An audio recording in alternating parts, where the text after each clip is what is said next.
will do anything for attention, won't you? Well, almost anything. How you doing, Mike? Hello, Damian. Listen, I brought Mike by because I want you to tell him everything you know about that box of blank cartridges, the one that Gunther Wagner bought. Sure, anything. I still don't get it. Why would Gunther Wagner have wanted a box of blank cartridges? Well, we're not sure about that, but I saw the notation in the book. I know that he got them. Was there a date for the purchase? Well, there might have been, but I didn't see it. Yeah, and unfortunately, the book has gone up in smoke. There's no way to verify it. There's no way to prove a definite link between those cartridges and what happened to Gunther at Gavin Wiley's dance studio. But you both have some speculations, right? Well, now, we're just talking about a possibility, but we think maybe there was some kind of practical joke involved. Practical joke against Gavin. How do you figure that? Well, it's just speculation, but I think Gunther would have found it very amusing if he had replaced the bullets in Gavin Wiley's gun with blanks without Gavin knowing it, so he could come up and hassle and provoke him into shooting him, so he could pretend he was shot, play dead. But the point is, he was shot and the bullet was real. Well, look, this is just more speculation, Mike. What if something went wrong with the joke? What if he didn't remove all of the live bullets? It would have been just another case of somebody being shot with an unloaded pistol. Yeah, but there's just one thing wrong with that theory. All the bullets in the gun were live when you found it. And it was still Gavin Wiley who fired that gun and killed Gunther Wagner. Doing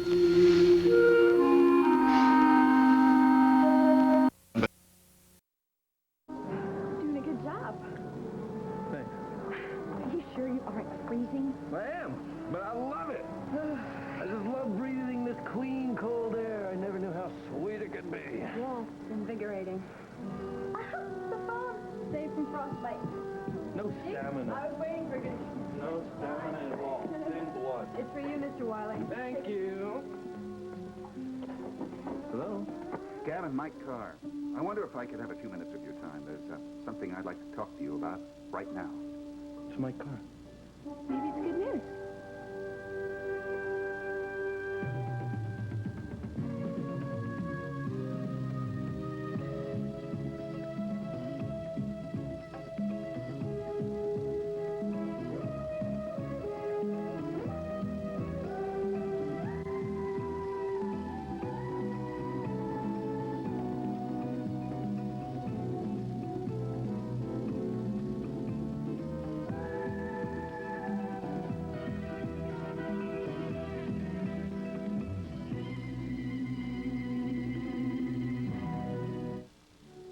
I'm sure you'd rather forget about the trial and enjoy the Christmas holiday, but this could be important. Sure, Mr. Carr, come on up. I'm not going anywhere. Right. All right, I'll see them. Wonder what that could be about. He's coming here. Yeah, he's coming up shortly. See, it has to be good news, then. You want to know why? Why? Because Christmas is here, almost. Almost. Oh.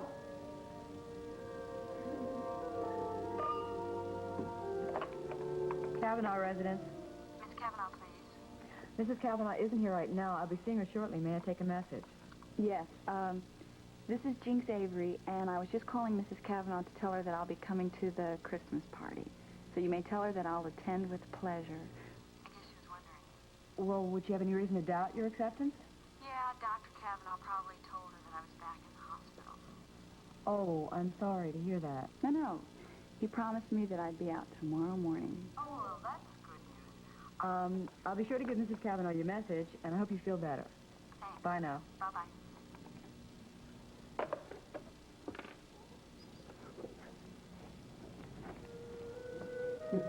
I'm going to be going now. I think I'll go over to the studio, all right? Yeah. Bye-bye. Bye.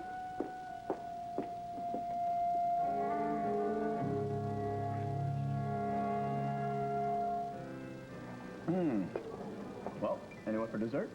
Oh, no, thanks. No, thank you. I'm going to save for Christmas cookies. Christmas tree. Would you all here for anything else? I don't think so, Mitzi. Just our check, please. Sure. Thank you. Mitzi's wonderful. She just bubbles her way through life. Yeah. That's a nice way to be. But she's more than a waitress, you know. She was the first person to sign up for Jim's acting school. Really? Oh, by the way, how are the classes going?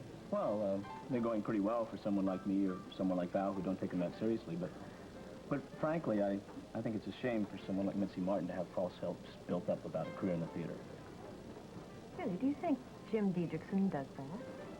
Kelly, now I think that's being a little unfair. Jim is very sincere.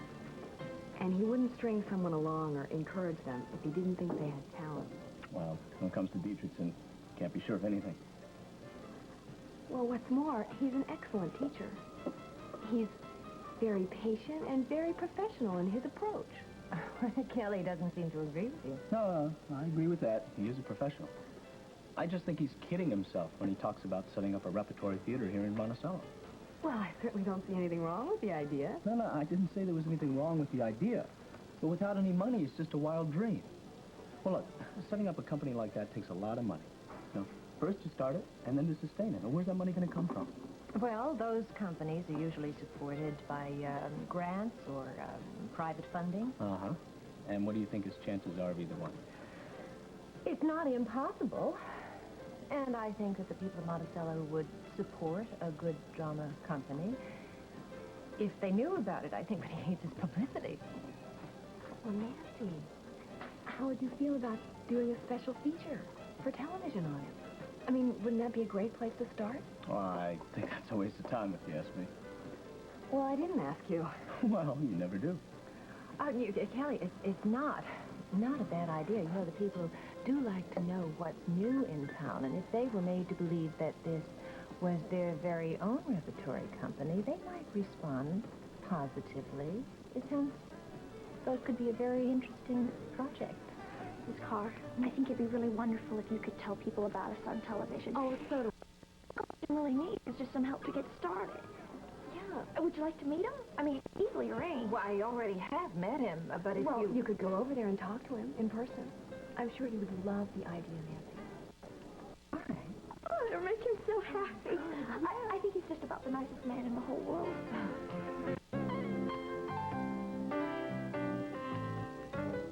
$480, $500, Just a minute, Jim. $520. How come you can't trust me with my own money? Johnny, just be quiet. I'm trying to count here, you know? Or was that? 520, 540, 560. Look, if you're going to be part of this thriving operation, you got to understand something. I'm the boss. I'm the banker. Boss and the banker.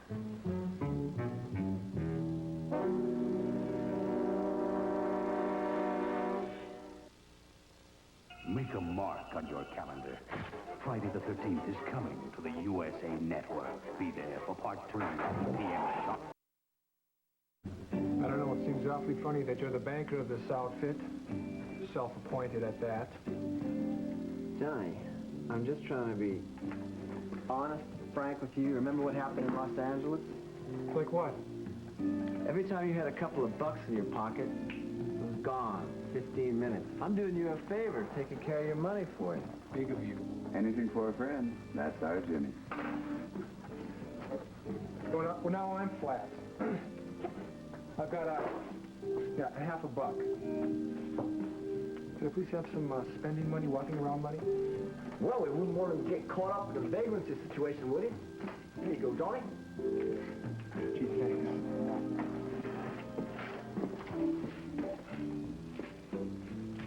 Hey, Jim, I'm still in the group, though, right? Yeah, sure.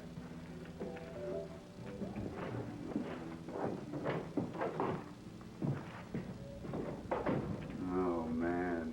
You are too much. Can I help if I'm persuasive? Yeah, I got to admit, you're still a charmer, Jimmy. But now poor old Johnny's $500 isn't going to get us too far now, is it? Now that your girlfriend turns out to be as poor as a church mouse, maybe you ought to find a new girl. Hector, you know you got a big mouth. I don't give a damn about her money. Now get that straight. Do you expect me to believe it's L-U-V?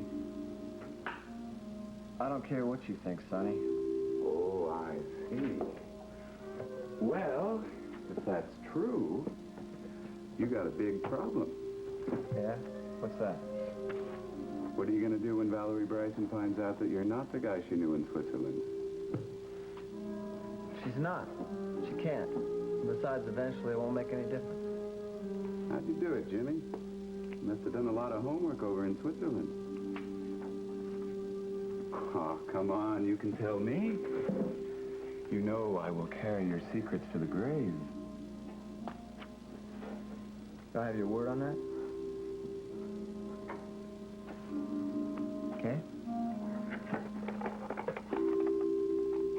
Switzerland. I use my time very well over there. Like I say, something always turns up. I met a lady named Frau Mueller, who was the maid at the Bryson household. I showed her my pictures from Vietnam and my Marines uniform, and she was sure that I was the one that Bryson operated on. She was very talkative. She answered all my questions. Ah, yes. It was terribly sad about poor Dr. Bryson. A kind gentleman. How could a kind gentleman be such a criminal, as they say he was? I wonder about it myself, Frau Mueller.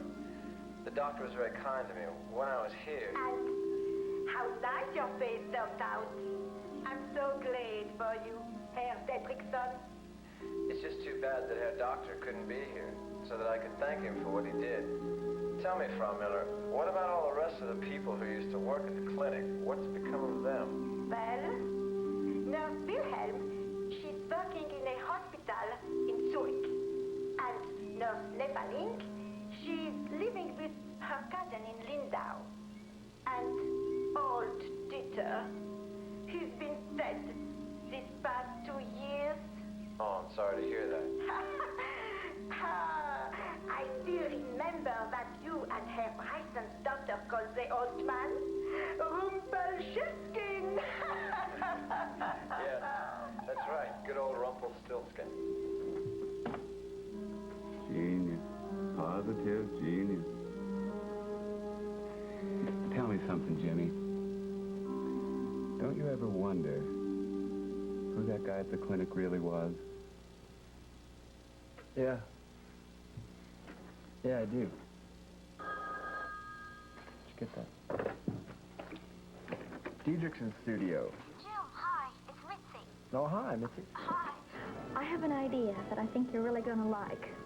Yeah, there's somebody I want to bring over to meet you. It's Nancy Carr, the feature reporter at WMON-TV. Oh, yeah. Great. Well, why don't you do that?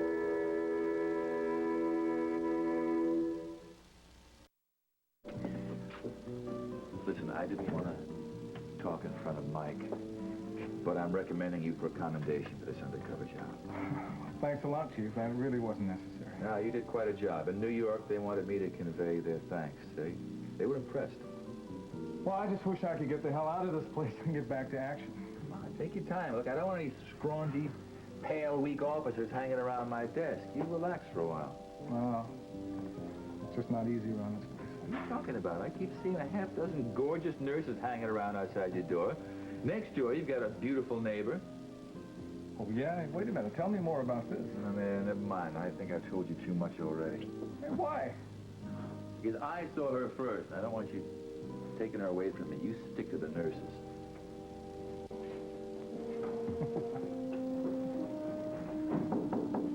Come in.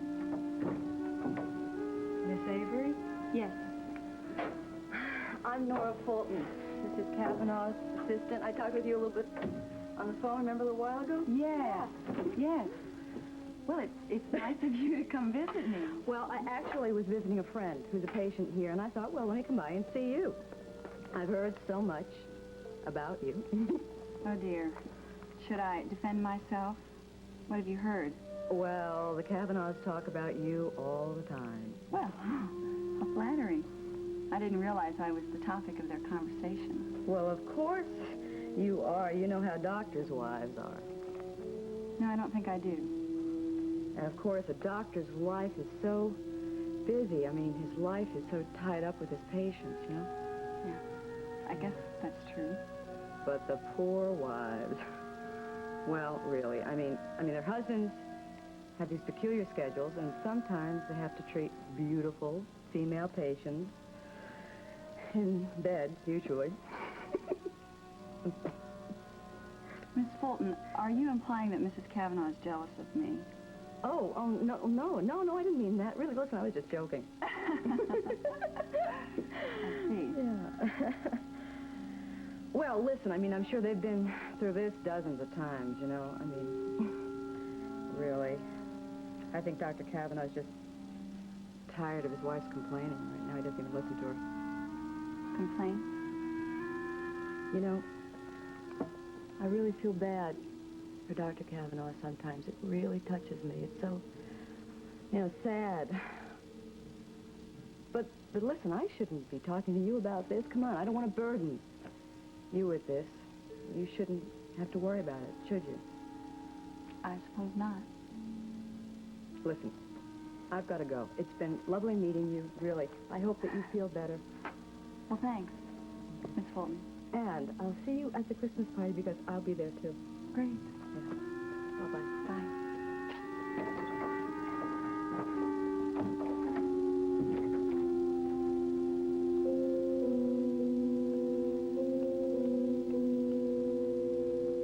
Thanks, Jody. Sorry to break it in your time like this, Gavin, but something new came to my attention, and I want to pursue it right away. Sure, Mr. Carr, sit down. Thanks. Can I get you anything? Coffee, a drink? Nope, nothing at all, Jody. Now, I don't know where this might lead, or even what it means yet. But one of Chief Mallory's men came across something that's rather interesting. What is it? We don't know exactly when, but we found out that Gunther Wagner bought a box of blank cartridges shortly before his death. Blanks? I don't get it. I'm not sure of the significance either. Did he ever own a gun? Not that we know of. So what could it mean? Maybe nothing at all. But the idea occurred to us that perhaps Gunther wanted to play a prank on someone. Possibly you. But why? Did Gunther know that you had a gun in the studio? Yeah, I made sure they did because I felt it would keep him from doing any funny stuff. But obviously the threat of a gun didn't matter. Oh, but maybe it just incited him to try something funny. Do you think that's possible?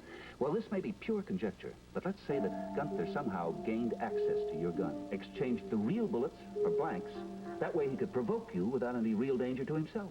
It's an idea. Oh, now, wait a second. I mean, we know the bullet that killed Gunther was real, obviously. Let me ask you something else, Gavin. When the gun went off that night, did you actually see any blood? Do you remember? Yes, I did. There was a blood stain on the front of the shirt. I can't forget that. I see. Look, I don't understand. Mr. Carr, what could all of this mean? Jody, that's what I'd really like to know.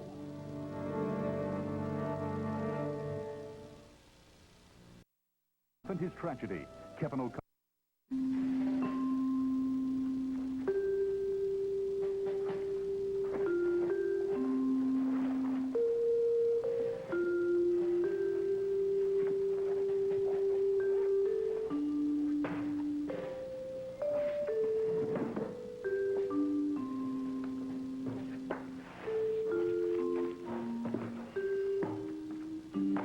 Just a minute.